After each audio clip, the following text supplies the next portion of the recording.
Hey there, StarCraft fans! It's falconpaladin coming at ya with yet another edition of StarCraft 2. It's a Legacy of the Void game from 2025. You know that. It's going to be GuMiho and Rogue here on Tokamok. Top right, it is GuMiho. Bottom left, it is Rogue. Alright, man. GuMiho is a weird player. He used to be a weird player only, but then he won a GSL, so now he's an excellent elite player who also plays weird sometimes. What a progression, man. He used to just do weird cheeses and like mech when nobody else was doing mech, but then he leveled up. His mech is still good, but also he can do bio with the best of them. So we will see if Rogue has any idea what GuMiho is going to open with here today. Maybe he's going to actually drone scout, but I don't think he will. So it's going to be a hatch first here at 16. No weird extractor tricking here from Rogue. Just good old standard 16 hatch. We got ourselves a 15 barracks here, and gas is going to be a Rax expand here with a Reaper. Terror the Overlord moving out. Did you know that there is merch at falconpaladin.store with Terror the Overlord's face on it? Now you do. Check it out. Link in the description. So gas coming up. We got a pool coming up. Everything is super standard here for our guy Rogue. And hit that like button if you're excited to see a Sunday cast featuring GuMiho and Rogue. Man, should be a good time. I'm also wondering how GuMiho is going to open up along with Rogue here on Tokamok. Maybe a lot of Hellions, maybe a Hellbat transition, maybe Hyperflight Rotor Banshees, maybe Battle Cruisers. GuMiho, you never know what you are going to get with this guy, but it's going to be a fairly standard opening here, right? Reaper expand, and then we will see how he follows this up. I want to say it's going to be Hellions, right? That's fairly standard as well, but with what you do with them, that could be unstandard. So Reaper moving out with his little two pistols here. He's like, man, remember the days when I could take down a hatchery all by myself in fewer time than 10 minutes? I do. I remember those days, man. Bonus to armored. So good. So we've got ourselves a little bit of a Reaper dance with a Ling here. Can we keep every single Zergling alive for Rogue, peeling back the ones that are hurt? And then the Queen pops out. An excellent job. No units lost for either player here. Factory follow-up, yes indeed, and a third CC starting well before 3 minutes. Second gas, and no kills for this Reaper, because again, Rogue is one of the 4 queens, man. If you want to take a Ling off of one of the 4 best Zerg players in the world, you better hope that Zerg got like 3 hours of sleep last night, because if they're at the peak of their game, that is impossible. Anywho, hope everyone is having a great July, man. We've got scorchers every day here in the Salt Lake Valley in Utah. I woke up this morning and I checked the forecast and I'm like, only up to 91 today. That's how you know. That's how you know there are some scorchers there. There's a 20% chance of rain this afternoon. Oh my gosh, let's go. Let's go. Oh my gosh, it's going to get down to... the low today, or the low tonight, is going to be 76 degrees. Oh, Scorcher. Scorched earth, man. Anyway, we've got 4 Hellions on the way. We've got a starport. We've got a factory with a reactor here. We do not have an armory, at least not quite yet. We've got 4 Hellions and a Reaper up to no good here. And yeah, look at that wall off. Walling off with Queens, walling off with an Evo Chamber and a Roach Warren. The third base here. Yes, Hellions and Reapers can destroy the third base that's coming up. But again, it takes a while. So GuMiho's like, nah, never mind. Let's just go ahead and see if there are any Lings out on the map that we can barbecue. And maybe a Creep Tumor snipe. Oh, they do get it. Oh, it was just finishing the animation. Ooh, is he diving? He's YOLOing in, and then he YOLOs right back out. Now he's YOLOing back. He knows everybody's dead. Everyone's dead. No Hellbat transition for these boys, and everybody is done. What do we got? 5 Lings down for 4 Hellions and a Reaper. Amazing opening here from Rogue. That is a killer opening. 500, 125 resources lost. I mean, it can't be any better. Overseer. Oh my gosh. Gets out with its life as well. All right. Rogue's in a great position here at 5 minutes. Cannot ask for more from this dude. Additional racks coming in. He's stutter stepping to kill the unbuildable plates, which is just like such a try-hard thing to do. Like, stutter stepping is good. I'm not saying you shouldn't stutter step, but man, doing it against a stationary target, it makes me laugh every time. It's like, you're not chasing it. Like, you're not getting extra hits because of your magic stutter step. It's just sitting here, man. I guess just practicing, right? Just getting those fingers warmed up for when stutter stepping is going to make sense. By the way, it's a Spire, which did get scanned. GuMiho knows it's a Spire. Rogue is kind of the Mutalisk master.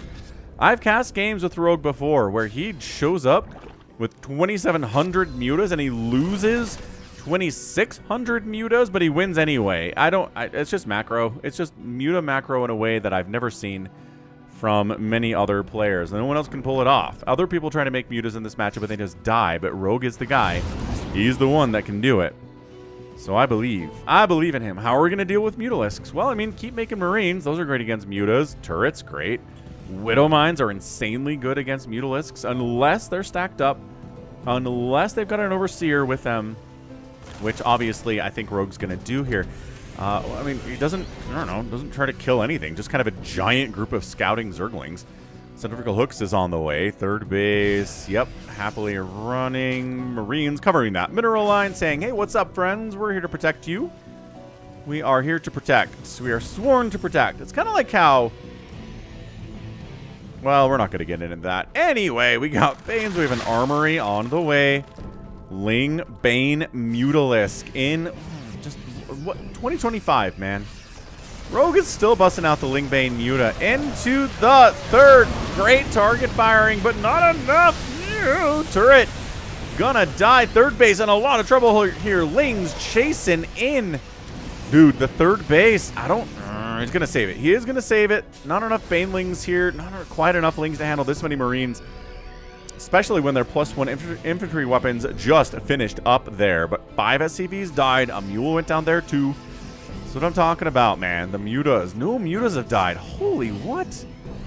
Rogue, you madman. Who goes Ling Bane Muta in 2025? Rogue does.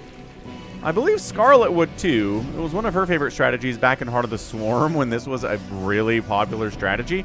How long ago was Heart of the Swarm, guys? I mean, that is like the start of my channel. That is 10 years ago. That is 10, 11 years ago now. Banana pools. So what do we got? It's a lot of Mutas. We have, in fact, 16 Mutalisks. They don't have any upgrades. They're working on a Flyer Carapace upgrade, which is awesome, but nothing there yet. Marines sitting at a pretty fancy +1 attack and combat shield and stim. Working on a +2 attack and a +1 infantry armor. So, fourth base from Rogue coming up. I'm not sure you got enough damage yet with these Mutas. You really want to take down a few more SCVs than 5. There you go. Ooh, canceling an engineering bay upgrade would be good, but once again, GuMiho's on top of it.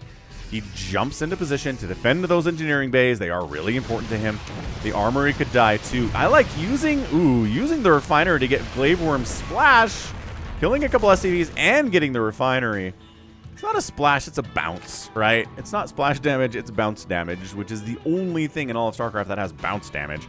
But I mean, it came from Brood War, so I mean, it's one of the more unique, if not the most unique mechanic in all of StarCraft, man. There's just nothing else like it. This Glaive Worm bounce, he wants that so bad, but the repair from GuMiho says, I'd like it a lot too, thanks.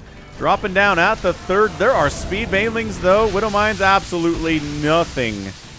I mean, sure, Banelings had to die to kill them. We're still inside the main base with these Mutalisks, sir.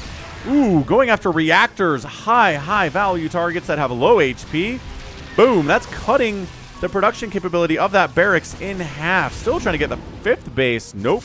Bouncing back and forth. The Mutas are not coming home. Well, one Muta tried to come home and deal with this, and then there's a pickup, and then there's a move back, and finally, I think, no, the Mutas are just going to town. Can we save that turret with repair? Yes, we can. So we're just trying to kill as many SCVs as we can. 9 more SCVs are going down. The 5th hatch is getting saved by Lings and Banes. No, it does get killed by these guys behind the mineral line at the end of it. Mutas come in. That engineering bay is not working on an upgrade. This is chaos. No, this is Sparta! 14 SCVs have died. It's 73 to 54 workers in favor of Rogue right now. He's defending pretty ably on the backside. 24, 26 SCVs, 27 SCVs have died. This is insane. The Muta damage today by Rogue is absolutely too good. It is unallowed. It should not be allowed. How is he getting this much value with these Mutas? Because he is Rogue. That is how. That is how. Oh, okay. Well, losing almost losing a medevac there. Yeah, forcing GuMiho to come home because the economy has been cut in half is the problem. Look at that income advantage. Massively favoring Rogue, going just deeper and deeper into the blue. Mules are good. Mules can help catch up. There we go. 3 mules tossed down at the third base are going to help. A 6th base on the way from Rogue. No, 5th base. 1, 2, 3. New 5th base. New 5th base on the left side there. More Mutalisks. They've got a pretty solid +1/+1 situation here. Not working on any further upgrades. And, oh man, Drilling Claws. Yeah, he's trying to get into Thor's here, but Drilling Claws gets denied. And a Thor's going to pop out. You want to magic box that sucker? He kind of does, but then it gets saved, and there are Marines covering him. And he says, no. Can we take down this turret? Absolutely. Can we go after this +3 attack? Yes. No, he's going to get it. He's going to get it. He's going to get it. No, it's going to burn down. 3, 2, 1. Bam. +3 attack denied through a burn down. Lings at the 4th base of GuMiho. The 3rd base gets jumped on. The Marines have to respond to all of this. And this has got to be driving GuMiho insane. He gets a refinery. I think Rogue has this thing won. That's it. When do we ever see this? When do we ever see a Zerg player go heavy Muta in the last 5 years and actually get a pretty dominating win against a GSL champ? Huh? When? Never. This never happens. Infestation Pit's on the way. He's working on +2 flyer attack, +2 melee attack. That +3 attack of GuMiho, again, burned down. The Mutas brought it down to burning. GuMiho couldn't repair it. Rogue's been left alone on his side of the map for the past 2 or 3 minutes. Could not be happier about that. He's got 87 workers. The income is blue, blue, blue, blue, blue, man. What are we doing this? More Lings into another base. Hold position. Zerglings killing 4 more SCVs. Diving on in. Banelings on Thor is not exactly how you want to do this. And then the Muta's in the main base. He can't be everywhere. Takes the tech lab. No, a reactor off that factory. Interesting. Didn't want to go for more Thors, I guess. He's got the 1. He's like, that's good enough. 6th base, killed or canceled. Canceled. Mutas on the fly out. Back in. They have made their home here. Medevac down. Turret at the 3rd base down. No. Thor shows up. Gets a little splashy damage up. There is a Thor here on this side of the map. Lings, Banelings bypassing the Thor. They don't really do much damage to a Thor anyway. Pretty decent attack. This game is insane. I cannot believe how good this game is. It's a bigger army for GuMiho, but the economy... Oh, Thor is down. Trying to split and run from these Lings. A hive is not done yet. The main orbital gets sniped by these Mutalisks. What can't they do? Well, they don't want to fight against like 15 Marines. Something they can't do with only +2 attack, mind you. Turrets are also kind of scary. The attack up this way, I just think Rogue has enough economy. Yeah, it just has enough everything to hold here. The planetary can't defend itself against the Mutas. And it does get sniped out. +2 attack on the Mutalisks is so good. Hive is done. You can get +3 on the Mutas if you want. Yeah, Madman Rogue. There are some Liberators getting some kills here. 12 drones have died. Look at that. Drone down, drone down. They're attacking eggs and stuff here too. A couple Mutas have to come in and clear out that Liberator. That Liberator had no... That Liberator did not have 40 kills. That Liberator had 40 kills. Holy what? 29, 30, 31, 32... Dude, I have to put that in the thumbnail. When's the last time you saw a Liberator with 40 kills? 40. Oh, okay. All right. Army value, bigger for Rogue, better economy, better base count. It's still a pretty scary thing when this many Marines and Marauders show up with Widow Mines, but they're only +2 Marines and Marauders instead of 3-3 like they should be because of the cancellation and the denial here. And yeah, just pretty casual. Ling, Bane, Thor down. Widow Mines down. an absolute crushing. It was about an even army value, and nope, Rogue crushes it, 76-21 at the end there, and bam. I did not expect this kind of game at all. Remember when I was like, what weird thing is GuMiho gonna do today, I said. And then it turned out that Rogue did kind of the crazy thing today, right? He was the one that showed up and was like, no, I'm gonna make Mutas, Lings, and Banes today. That's it. No roaches, no lurkers, no hydras, no ultralisks, no nothing. Just Lings, Banes, and Mutalisks, and I'm gonna win like it is 2012.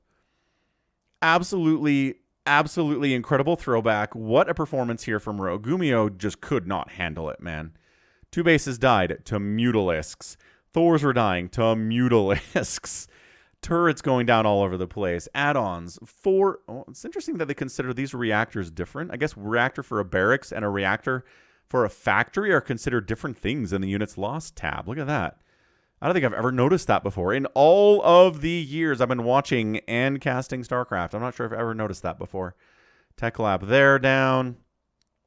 Incredible. The pressure was enormous.